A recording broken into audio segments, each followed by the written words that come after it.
铁粉。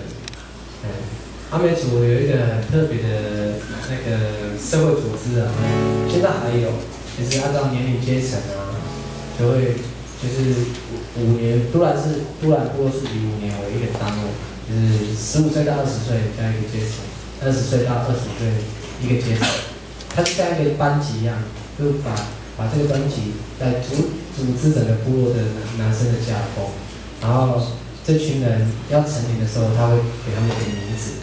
然后用那个部落那时候的5年之中的一个很大的事情来命名，像我们现在长辈有一个很老的叫拉斯币，还有一个叫以前都是用阿美族啊的语言，然后到日据时代啊就变成用日文了，但前面还是会有阿美族那个一群人的名字的开头叫拉，像到日据时代就有一个阶层，现在也还活着，叫拉黑bun拉比混就是日本人来的嘛，所以就变成拉比混，因为日本人给原住民冲击实在是太大了。可是都兰很特别的，一直到了国民政府来的时候，开始用中文来命名。那第一个用中文命名的阶层叫拉明代，明代不是民意代表哦，那个故事啊，它就是。中华民国取代日本人，中华民代，很特别哦。好，算了，你们知道我的意思吗？那就是那年龄层要成年的时候，他会给他们一个名字，然后也因为这个名字，他们这一群人就会因为这个名字会有向心力，然后一直这个名字会跟着他们一辈子，一直到他们老去，到他们死掉这样子。然后都兰都是用那个部落的大师来命名，然后直到近代，从那个拉明代开始就开始用中文了，然后开始有拉金门，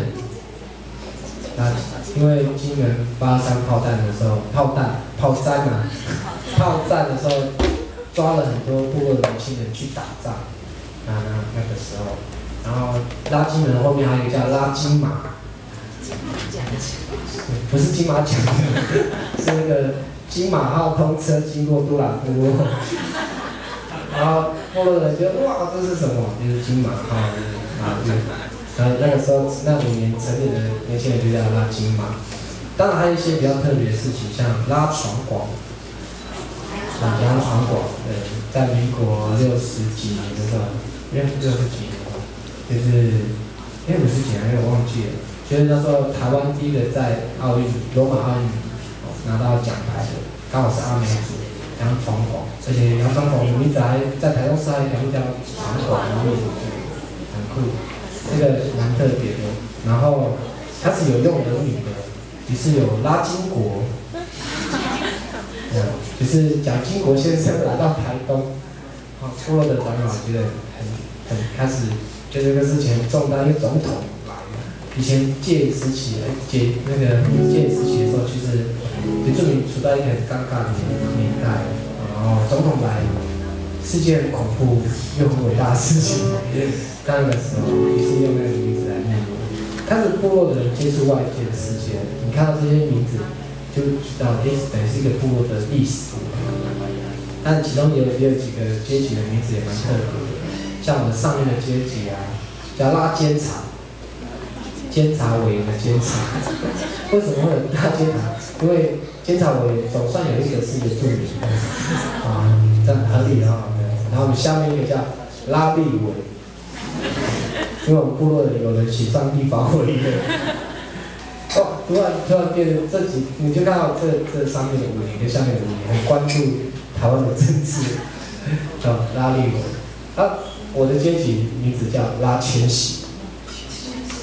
千禧年迁徙，然后可是我就觉得很奇怪，迁徙跟我们部落有什么关系啊？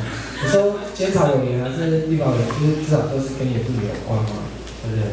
然后迁徙呢，我们那时候有好奇为什么我们叫他迁徙，因为我们是迁徙年成年的，然后老人家的观念很特别，我觉得很酷。我就问说为什么我们是拉迁徙？因为老人家说迁徙年。是全世界都在庆祝的一个，全世界的事情啊，就是我们部落的事情，所以你们要加拉迁徙。哇，我说，哇，所以你们的事情就是我们部落的事情，懂吗？有拉迁徙就觉得哇，突然好有世界观，对吧？虽然我觉得我不知道老人家是讲不讲是讲，不过我们的名字就真的叫拉迁徙。你到我部落的时候，你讲拉迁徙，就是我的阶层这样，年龄阶层。但也因为这样的关系，我觉得，这个命名就实在是太特别。我们因为这个名字，跟我同一辈的，我们这个名，就是这个名字变成我们的很重要的一个代表。我们也会因为这个名字变得越有向心力。大家即便是分散到各地读书或工作，但是只要讲拉迁徙，我们都会有一种使命感跟荣誉，就是因为我们背负这个名字的使命。然后我用这个方法，因为我知道最近的歌迷越来越多了，是吗？没知道的歌迷，我看到，然后我的工作人员就跟我讲说，所以你要不要成立歌迷会、歌友会啊？像那个什么周杰伦啊，张学友都有歌迷会嘛，阿斯纳米会有歌迷会啊。我说啊，我要成立歌迷会嘛，我又很害怕我的歌迷没有想象中的那么多。但我不晓得怎么办，然后刚好就想到，命名这个事情很重要。一样是歌迷会，或许他们会因为喜欢属命，然后渐渐的也喜欢原住民的事物，一定会有哈原住民族的啦，哈日族、哈族都有，这样哈原住民应该有。我就在想说，我不要只是一般的歌迷，我希望他们有，因为这样。因为得到一个名词之后，他们有一个凝聚力在一起。于是我就说，那我要替我的歌迷命名。于是，在台北就是4月23号的时候，我完成了这件事情。然后大家都很好奇啊，淑敏，那你要给歌迷取什么名字啊？我们就想绞尽脑汁，想，对啊，淑敏这几年有什么重要的事情可以用这个来命名？我就想到那些歌迷朋友，他们真的是很热心，就是我不管走到哪里啊，他们是铁的心肠一定要跟着我这样子。像我去出国嘛，都还有人接机送机的，还有拉布条，我都好感动。然后我不知道他们怎么会这么热忱的来迎接我。于是我觉得他们是铁的心肠，跟着我的粉丝，所以我就用拉铁粉来帮他们。给他们一个名字，在那个去设计演唱会的时候啊，就蛮嗨的。我不晓得这个事情在他们心目中有没有种下种子。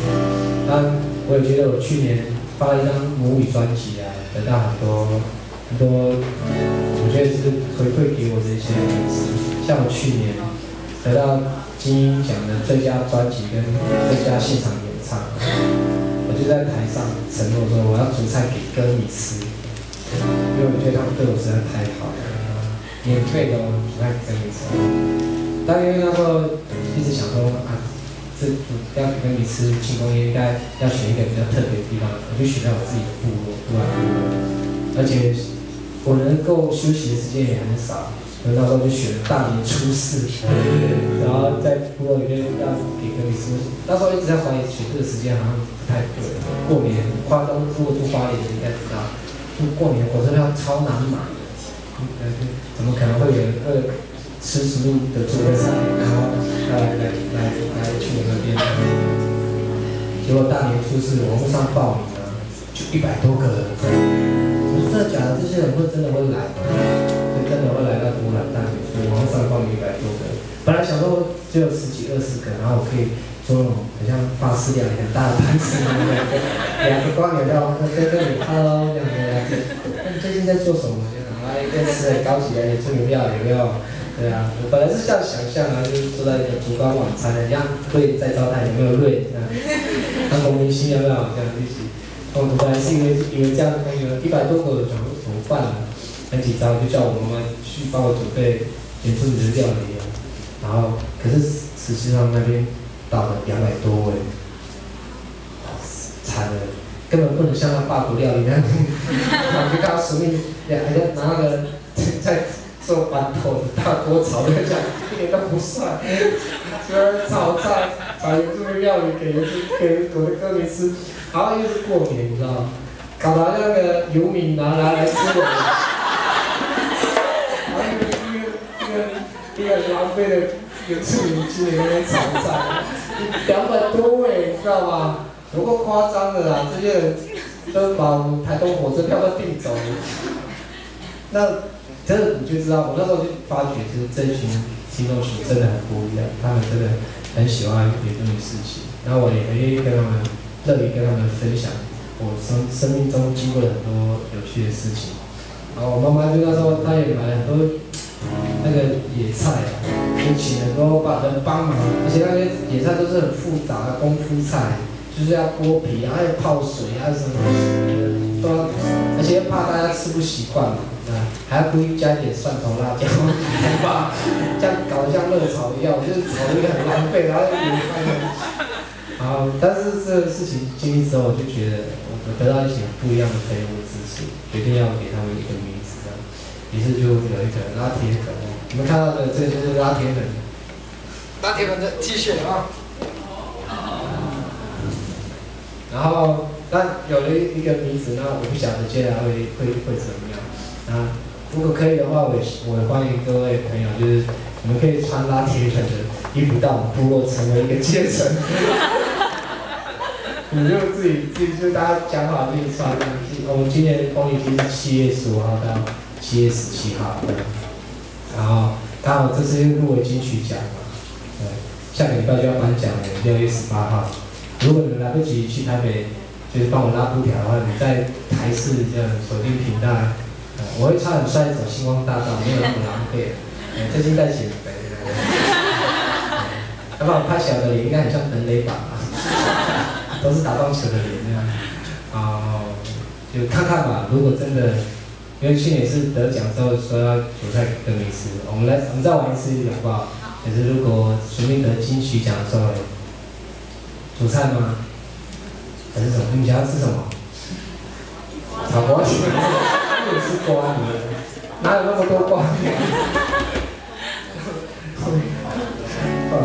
瓜牛，好啦，试试看嘛楼道我不确定我能不能打败周杰伦。这还蛮有趣的。然后，如果真的可以的话，我也欢迎大家就穿拉铁的衣服去我部落的。我们老家应该也吓一跳，哇，是哪里的卡布的？卡布是阶层的意思，哪里的卡布的？卡布，我们欢迎他拉铁。接下来带来这首歌，本来是叫他千禧的，因为拉铁的关系，现在常叫这首歌叫拉铁的，然后很干练。有机会我会替拉铁的写歌，好不好？我们加油，我看看有没有写。好，带来这首歌拉千禧。